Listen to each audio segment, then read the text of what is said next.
Je peux savoir ce que je dis, moi.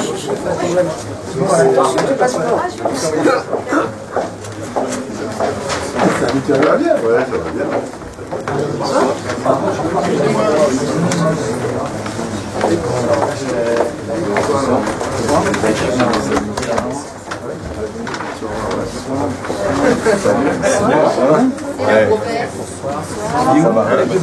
Jérôme, mon collègue de banderole, ça va?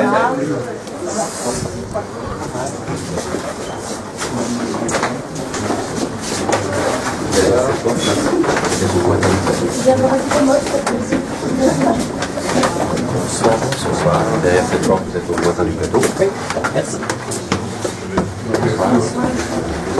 Derrière cette porte, vous êtes au voisin du plateau. Collègue de banderole. Juste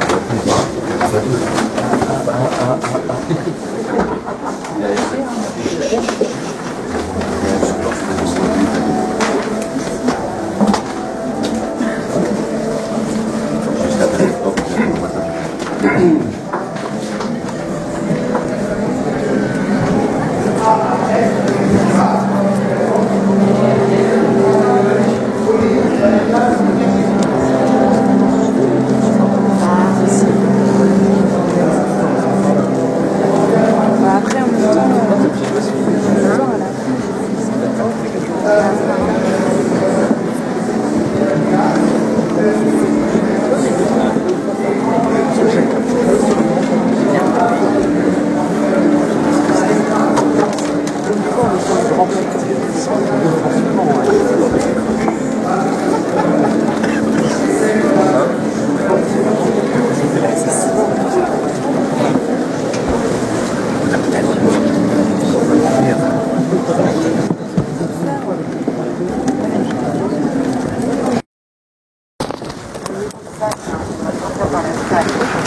Bienvenue au Théâtre du Nord, bienvenue pour cette présentation de saison, ma première présentation de saison qui, comme vous le voyez, est sous la couleur de la lutte. Il se trouve que, comme vous le savez sûrement, on a un gouvernement en ce moment qui est un petit peu comme les trois divinités. Hein. Vous voyez, ils sont trois, ils sont comme ça et comme ça. Donc, pardon, des singes, oui, ça, des trois petits singes. Et donc, pour se faire entendre, des gens, des intermittents, plutôt des artistes, des techniciens qui sont aussi le creuset de ce métier. Il faut savoir que moi, avant d'être directeur d'un centre dramatique il y a 6 ans, j'étais intermittent. Demain, lorsque je ne serai plus directeur du centre dramatique du Nord-Pas-de-Calais, du Théâtre du Nord, je serai à nouveau intermittent, j'espère, si Dieu le veut. Donc voilà, on a décidé de donner la parole aujourd'hui aux intermittents, à la coordination des intermittents 59-62 de la région Nord-Pas-de-Calais. Je donne donc la parole à Anne Conti, qui est ici, derrière moi, voilà. Je lui donne un micro, et qui va vous lire un texte en accord avec ce que l'on pense. Voilà. Bonjour. Le gouvernement s'apprête à ratifier la convention d'assurance chômage négociée contre les intermittents, les intérimaires et les chômeurs en toute déloyauté. Ce nouvel accord réduit encore les droits les plus fragiles pour, nous dit-on, faire des économies, parce que les chômeurs coûtent trop cher. Il faut donc trouver un moyen de les faire payer, leur faire payer le fait qu'en France, 6 chômeurs sur 10 ne sont pas indemnisés, leur faire payer les 9 millions de pauvres, travailleurs ou non, leur faire payer la situation de chômage de masse avec près de 6 millions de privés d'emploi. Ce texte fait porter sur les seuls intermittents, intérimaires et chômeurs les 2 milliards d'économies en 3 ans que le gouvernement demande au régime d'assurance chômage. Pourtant, malgré les chiffres catastrophiques du chômage, le montant global des cotisations est souvent supérieur aux indemnités versées. Alors, pourquoi le MEDEF prend-il pour cible les intermittents si peu nombreux et les intérimaires si précaires? Parce que les annexes 4, 8 et 10 de l'assurance chômage faisaient partie des rares dispositifs de protection sociale pensés pour l'emploi discontinu. Aujourd'hui, 86% des embauches se font en CDD. Il y a des millions de salariés pauvres ou à temps partiel. Le MEDEF ne veut pas que le régime des intermittents du spectacle ou des intérimaires serve de modèle aux autres. Il s'agit d'empêcher à tout prix les précaires de réclamer des droits sociaux en échange de l'hyperflexibilité voulue par leur employeur. Attention, cette volonté de partenariat du gouvernement avec le MEDEF est un massacre.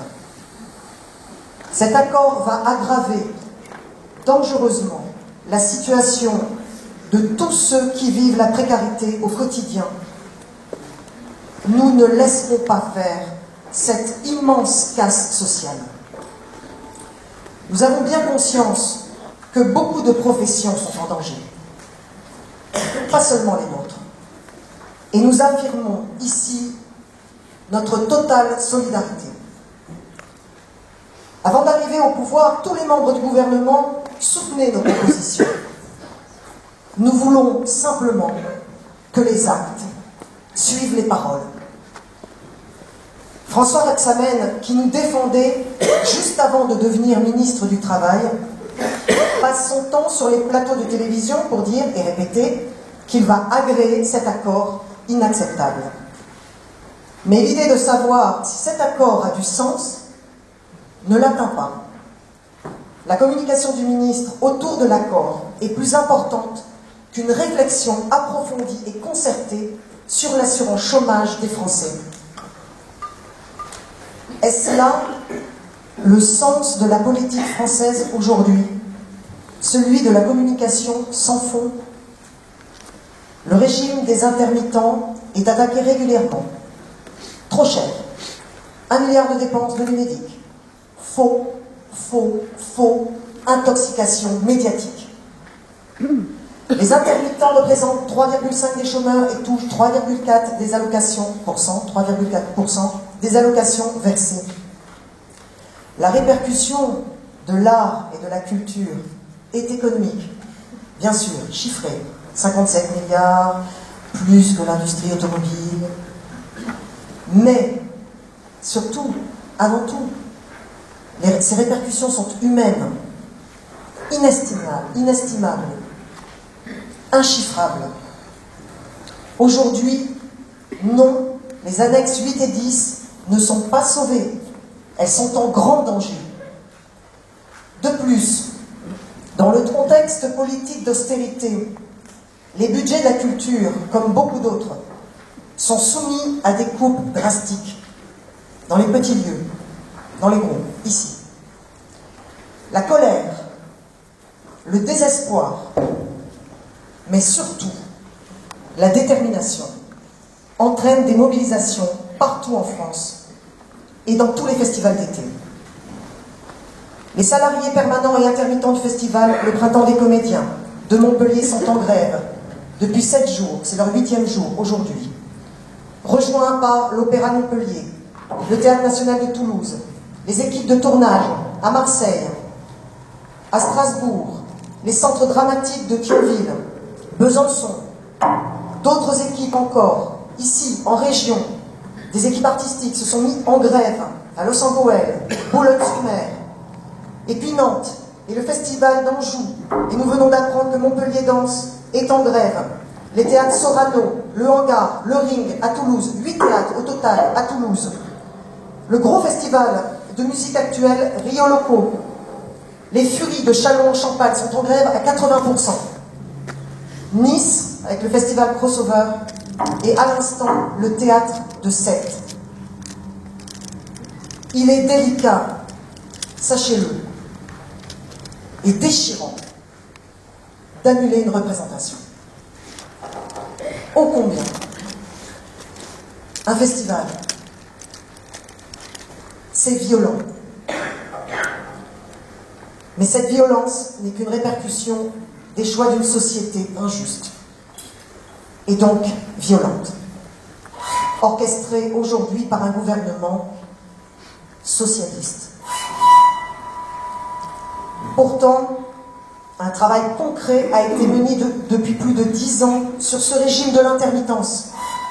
Un comité de suivi composé de députés, de sénateurs de tous bords, des sociologues, des économistes, des syndicats, des représentants des différents métiers de la culture se sont réunis pour discuter, échanger, élaborer et proposer un fonctionnement plus équitable. Et ces propositions établies, réfléchies, validées par ces vrais représentants sont moins coûteuses et plus justes.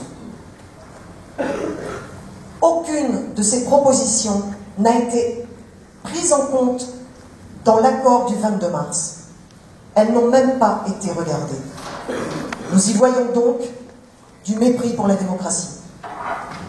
Alors, ici tous, nous demandons votre soutien.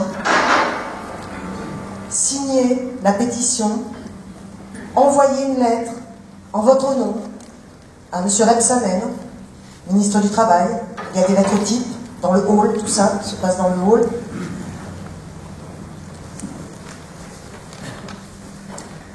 Interpellez vos élus locaux, nationaux, qu'ils signent une lettre en leur nom au Premier ministre, à M. Rebsamen, leur demandant de ne pas agréer cet accord. Et si vous le désirez, vous le pouvez, une caisse de solidarité à la lutte et aux grévistes est aussi dans le hall. Restons debout, agissons ensemble pour une société plus juste.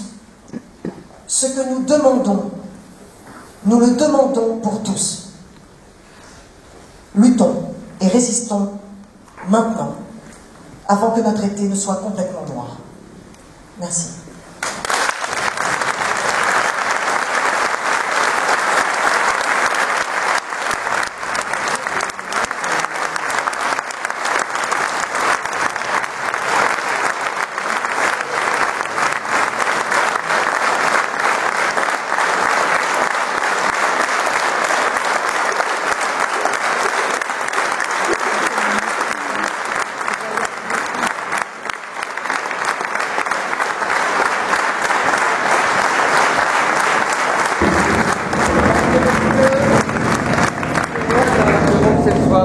J'interviens personnellement. Je suis un intermittent, je suis un précaire. Je tenais cette banderole intermittent en colère et je dois dire que oui, nous sommes en colère. Nous sommes énormément en colère. Pour plusieurs choses. Vous êtes là ce soir, dans ce théâtre du Nord. Nous sommes en lutte depuis 3 mois et je parle en mon nom, je ne parle pas au nom d'une coordination. Depuis 3 mois, nous sommes en lutte. Ce soir, vous voyez une banderole à l'entrée du Théâtre de Nord. Pas de culture sans droits sociaux. Cela fait 3 mois que nous demandons qu'il y ait une banderole. Il n'y en a pas eu.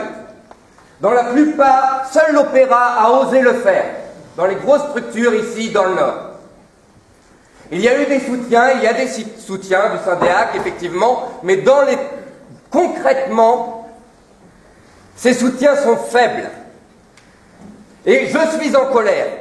Et nous sommes nombreux à l'être. Vous êtes là, on nous donne un quart d'heure, généralement c'est ce qu'on nous donne, un quart d'heure au début des spectacles, pour parler. Je pense que la plupart des gens sont avec nous. La plupart des gens comprennent nos difficultés. Et pas seulement nos difficultés à nous, mais la difficulté des chômeurs, des précaires, des intérimaires. C'est là où est le travail aujourd'hui. C'est à ça qu'on doit dire non. Ce n'est pas seulement une culture. Ce n'est pas parce qu'on va enlever un peu d'argent ou qu'on va précariser encore plus des intermittents. C'est parce qu'on est en train de détruire des droits sociaux. Et c'est ça qu'il faut dire et répéter, et qu'il faut que tout le monde ait conscience, on est en train de détruire des droits sociaux. Et c'est terrible ce qui se passe. Et il ne suffit pas d'intervenir sur des JT ou qu'on nous propose juste un quart d'heure. Le danger est beaucoup plus grave. Et je me permets d'intervenir parce que voilà, je suis en train de tenir cette banderole, intermittent en colère. Et oui, je suis en colère. Et oui, nous sommes en colère. Ce qui se passe n'est pas acceptable. Et il faut gueuler au bout d'un moment. Il faut dire non, il faut dire stop. Et je me permets de le faire parce que j'aimerais que beaucoup plus le fassent.